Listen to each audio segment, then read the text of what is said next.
Ville amie des aînés, c'est la labellisation qu'a reçue en 2010 la ville de Dijon pour ses démarches en faveur des seniors. L'Observatoire de l'âge, lieu d'échange où les aînés font part de leurs besoins, témoigne de l'engagement de la ville et de ses actions. Le tram, ça a été une révolution pour eux. C'est un transport facile et totalement accessible.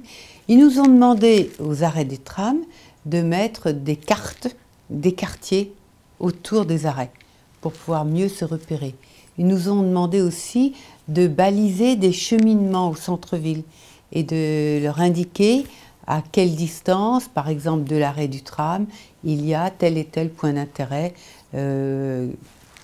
qui est souvent utilisé. Par exemple, le marché. Bon, quelle est la distance? Et ça, c'est des petites choses. Ça peut être des petites choses. Ça peut être des grandes choses.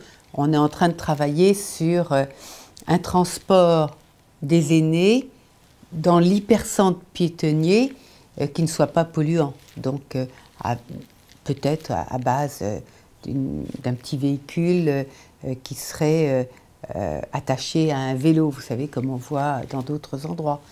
On a aussi le projet de pouvoir prendre en charge leurs achats du marché et leur amener à domicile ces achats. Parce que c'est bien d'aller au marché, c'est sympathique d'aller au marché, c'est dans leur habitude, mais parfois après c'est lourd. Donc ça peut être un frein. Donc toutes ces améliorations, on les fait à leur demande et en discutant avec eux.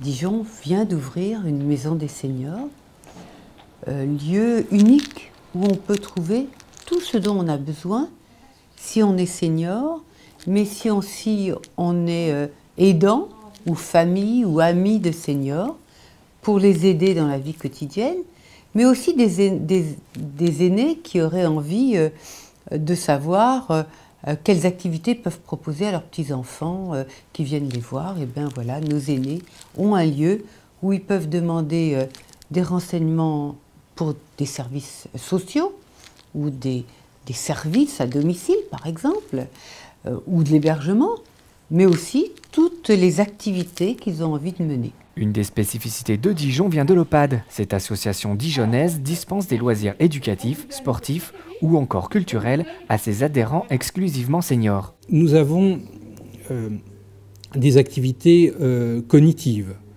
nous avons des activités physiques adaptées. Nous contribuons au maintien, au renforcement du lien social et au développement du bénévolat.